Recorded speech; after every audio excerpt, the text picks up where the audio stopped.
बिस्मिल्लाहिर्रहमानिर्रहीम। उम्मीद करता हूँ तमाम तर लोग खैर व आफियत से होंगे। एक नई वीडियो में खुशामदीद करूँगा। नाज़रीन, अवामी एक्शन कमेटी ने एक मरतबा फिर एहतजाज की कॉल दे दी है, लेकिन आप तमाम तर लोग भी जैसा कि उम्मीद कर रहे थे और बिल्कुल इसी तरह मैं भी ये उम्मीद कर रहा था कि शायद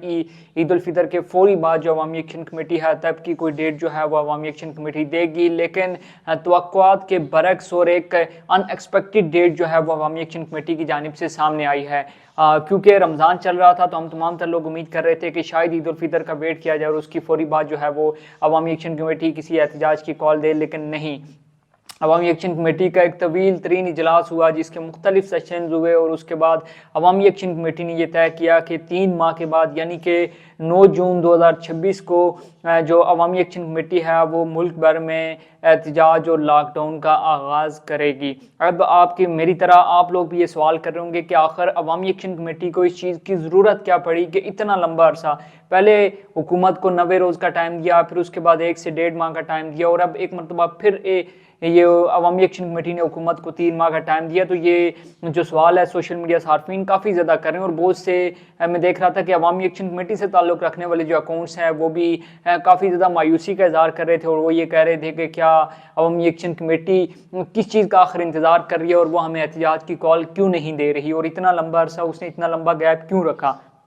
इस हवाले से भी बात करेंगे। कुछ रीज़न्स हमारे सामने वो आपके सामने रखेंगे, कुछ फैक्ट्स हैं जिनसे आपको आगाह करेंगे। लेकिन उससे पहले जो कि अवामी एक्शन कमेटी के एलामिये में क्या क्या कहा गया, सबसे पहले तो जो फरीहा इब्राहिम है जिसका लाहौर के अंदर मुबैना तौर पर आप कत्ल कहें या ख़ुदकुशी कहें, क्योंकि इस हवाले से तहकीकात अभी होना बाकी हैं और इस हवाले से जो भी मुहरक़ात हैं वो सामने आना बाकी हैं। तो अवामी एक्शन कमेटी ने उसकी जो मौत है उस पर इज़हार अफसोस किया और साथ ही साथ ये मुतालबा किया है कि उसके जो केस है उसकी साफ और शफाफ तहकीकात की जाए और जो भी मुहरक़ात हैं उनको सामने लाया जाए। जो सहाफ़ी एक गिरफ्तार हैं आज़ाद कश्मीर के ज़िला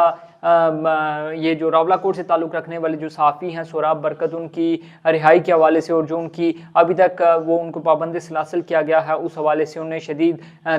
जो तशवीश है उसका इजहार भी किया और साथ ही साथ उनकी फ़ौरी रिहाई का मुतालबा भी किया है। साथ ही साथ जो आटे का म्यार और आटे की फ्राहमी है उस हवाले से भी अवामी एक्शन कमेटी ने अपना जो मौक़िफ़ है वो सामने रखा है। मार्जिन की नशिस्तों के हवाले से भी अवामी एक्शन कमेटी ने बात की और जो ECL और PCL के अंदर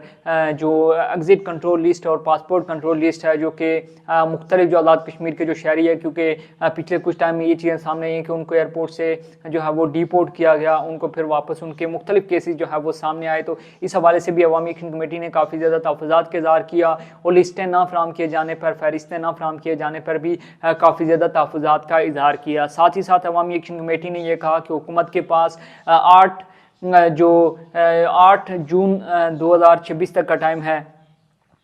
तब तक अगर हुकूमत जो चार्टर ऑफ डिमांड है उस पर अमल दरामद कर देती है तो ठीक, वरना अवामी एक्शन कमेटी एक मुल्क के एहतजाज की कॉल देगी। अब आते हैं इस जानिब के क्यों आखिर अवामी एक्शन कमेटी ने इतना लंबा जो अरसा है वो रखा। अब देखें इस सिचुएशन के अंदर जब रमज़ान चल रहा है और ईद के फ़ौरी बाद, चूँकि आज़ाद कश्मीर के अंदर आप देखें कि कोई इतने ज़्यादा रोज़गार के मौके तो है नहीं, लोग को इतने ज़्यादा खुशहाल तो है नहीं और बार बार हर कुछ टाइम के बाद एहतजाज की कॉल देना तो शायद उस तरह भी लोगों को निकालना काफ़ी ज़्यादा मुश्किल होता है। और साथ ही साथ जो अवामी एक्शन कमेटी की एक चीज़ समझ में आ रही है वो यह है कि इलेक्शन से, क्योंकि 1 से 1.5 माह पहले का अरसा है जब ये जून में जो अवामी एक्शन कमेटी ने एहतियात की कॉल दिया, तो अवामी एक्शन कमेटी तब हुकूमत के पास बहुत कम टाइम होगा, यानी कि 1 से 1.5 माह होगा। तब अवामी एक्शन कमेटी शायद ये सोच कर उसने ये टाइम दिया है कि उन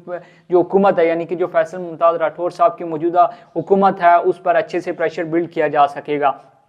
तो क्या अवामी एक्शन कमेटी जो सोच रही है वो उस वक्त इंप्लीमेंट कर पाएगी? इसको काफ़ी हद तक आप कह सकते हैं कि इस वक्त एहतजाज की कॉल देना यानी ईद उल फितर के फ़ौरी बाद और जून में एहतजाज की कॉल देना, जब इलेक्शन की तैयारियां हो रही होंगी, तमाम तर पार्टी जो है वो जलसे जुलूस करने के लिए जो है वो तैयार क्या बल्कि मैदान के अंदर मौजूद होंगी, तो उस वक्त में अगर अवामी एक्शन कमेटी पाया जाम और शटर डाउन हड़ताल की कॉल देती है तो तमाम तर जमातों के लिए काफ़ी ज़्यादा मुश्किल होगा और उस वक्त शायद एक प्रेशर में आकर जो हुकूमत है जिसमें महाजिन की नशिस्तों का खात्मा है, हुक्मरान तबके की जो मुराद हैं उसका खात्मा है और साथ ही साथ जो मुख्तलिफ जो मुतालबात हैं जो अवामी एक्शन कमेटी ने सामने रखे थे, 38 निकाती चार्टर ऑफ डिमांड जो हुकूमत के सामने रखा था, शायद उस पर अमल दरामद करवाना काफ़ी ज़्यादा आसान होगा। तो वो तमाम तर लोग जो ये समझ रहे हैं अवामी एक्शन कमेटी से ताल्लुक़ रखने वाले के अवामी एक्शन कमेटी ने आखिर क्यों इतना टाइम लिया। तो बल्कि बहुत से लोग ऐसे भी हैं जो कि अवामी एक्शन कमेटी के मुखालिफ हैं, वो भी ये कह रहे हैं कि शायद अवामी एक्शन कमेटी लोगों को निकाल नहीं सकती थी या उसको उम्मीद नहीं थी कि लोग निकलेंगे। इस चीज़ को भी अगर आप अपनी जगह दुरुस्त मानना चाहें तो उसमें भी आपकी अपनी राय है, लेकिन जो मेरे ख्याल में जो अवामी एक्शन कमेटी का जो उनकी सोच थी वो यही थी कि हम जो इलेक्शन है उससे कुछ टाइम पहले जो है वो इस तरह से निकलेंगे, एहतजाज की कॉल देंगे और हम कह देंगे कि भाई इलेक्शन करवाने हैं तो फिर ये मुतालबात मंजूर करें, बल्कि अमल दरामद करवाएं फिर वरना हम होने नहीं देंगे। और एक बड़ी तादाद हमें पता है कि जो अवामी एक्शन कमेटी के साथ खड़ी है, एक बड़ी स्ट्रेंथ जो है वो अवामी एक्शन कमेटी के साथ इस वक्त खड़ी है और उनके साथ मौजूद है। तो जो गुज़िश्ता रोज़ कोटली सरसावा के अंदर जो इजलास हुआ, एक तवील नशिस्त अली, तकरीबन 11 बजे दोपहर की ये इजलास शुरू हुआ और रात तकरीबन 3-4 बजे के करीब जो है वो सहरी के करीब इन्होंने एलामिया जारी किया और गुफ्तगू भी की। साथ ही साथ जो अवामी एक्शन कमेटी के मेंबर थे शौकत नवाज़ मीर साहब, उनने मीडिया से गुफ्तगू भी की, जिसमें सोशल मीडिया पे क्योंकि काफ़ी सारी चीज़ें चल रही थी कि अवामी एक्शन कमेटी का चेयरमैन किसको बनाया जाएगा, सेक्रेटरी किसको बनाया जाएगा। तो उन्होंने कहा कि अवामी एक्शन कमेटी की कामयाबी का राज ही यही है कि उसका कोई चेयरमैन नहीं है, कोई सेक्रेटरी नहीं है, बल्कि तमाम तर लोग जो हैं वो इक्वल हैं और वो मेंबर हैं। और ये चीज़ हमें नज़र भी आई कि जब अफ्तारी के वक्त तमाम तर लोग एक ही दस्तरखान पर नीचे बैठ के जो है वो अफ्तारी कर रहे थे और उसका अमली नमूना भी हमें देखने को मिला। लेकिन काफ़ी सारे सोशल मीडिया अकाउंट्स को उन्होंने मुतनब्बे भी किया कि अगर आप इस तरह का जो गलीज कंटेंट है बनाते रहेंगे और अपने हिसाब से जो है वो चीज़ें अपलोड करते रहेंगे तो फिर अवामी एक्शन कमेटी ज़ाहिर सी बात है इस पर रद्द-ए-अमल देगी। तो अब एक चीज़ तो हमें ये भी नज़र आ रही है कि शायद पहले ये लोग कह रहे थे कि अवामी एक्शन कमेटी शायद इलेक्शन की जानिब जाए, तो 1 से 1.5 माह पहले एहतजाज की कॉल देने का मतलब मेरे ख्याल में शायद यही हो सकता है कि अवामी एक्शन कमेटी देखेगी, तब तक जज करेगी चीज़ों को कि उनके लिए सूटेबल पार्टी कौन सी। अगर वो खुद मैदान में नहीं उतरते इतने जल्दी तो ज़ाहिर सी बात है पार्टी भी उनके लिए लॉन्च करना काफ़ी ज़्यादा मुश्किल होगा। आज़ाद तो वो लड़ेंगे नहीं, तो उनके लिए सूटेबल कौन सा होगा। मुस्लिम कॉन्फ्रेंस को उन्हें ज्वाइन नहीं करना, पीपल्स पार्टी के ये हालात हैं, मुस्लिम लीग नून के हालात आप सबके सामने, और जो एक ही पार्टी बचती है तहरीक इंसाफ, तो क्या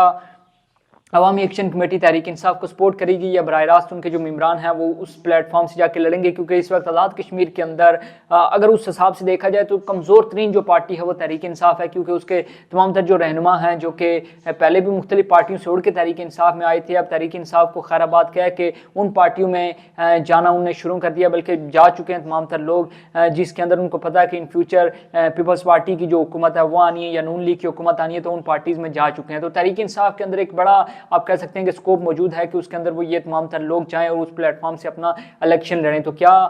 ऐसा भी मुमकिन हो सकता है कि अवामी एक्शन कमेटी ऐसा भी सोच रही हो कि आने वाले, क्योंकि हमने देखा था कि अवामी एक्शन कमेटी का जब एहतजाज हुआ तो तहरीक इंसाफ आज़ाद कश्मीर ने अगर उनकी मुखालफत नहीं की, अगर उनकी हमायत नहीं की तो उनकी मुखालफत भी नहीं की, और बहुत सी जगहों पर उन्होंने खुलकर उनकी अवामी एक्शन कमेटी की हमायत भी की है। तो ये तमाम तर चीज़ें जो है वो ये ज़ाहिर करती हैं कि अवामी एक्शन कमेटी के लिए कहीं ना कहीं तहरीक इंसाफ के लिए सॉफ्ट कार्नर जो है वो उसके दिल में मौजूद है। बहरहाल इस हवाले से भी जो भी अपडेट होंगी वो आपके साथ गायब शेयर करते रहेंगे, चूँकि हम लोग भी ये चीज़ सोच रहे थे कि शायद ईद उल फितर के फौरी बाद जो है वो कोई हमें एहतजाज देखने को मिलेगा, कोई ना कोई जो है वो लॉकडाउन की कॉल हमें देखने को मिलेगी। लेकिन अवामी एक्शन कमेटी ने सोच समझ कर, क्योंकि देखें हमारे लिए तो शायद आसान है कि यहाँ पर बैठ के हम बात करते रहें और कहें कि भाई एहतजाज की कॉल होनी चाहिए, अब वो तमाम तर लोग जो अवामी एक्शन कमेटी के जो कारकुनान हैं उनकी ये विल तो हो सकती है, लेकिन जाहिर सी बात है वो तमाम तर लोग जो इसको मैनेज करते हैं इन तमाम तर चीज़ों को, फिर फयाज वगैरह भी उनके ऊपर होती हैं, तमाम तर मामला उन्हें देखने होते हैं, वो एक बेहतर फैसला करना मेरे ख्याल में जानते हैं और बेहतर वक्त पर अगर फैसला किया जाए तो वो काफ़ी ज़्यादा मुनासिब होता है। क्योंकि अगर इस वक्त अवामी एक्शन कमेटी एहतजाज की कॉल दे देती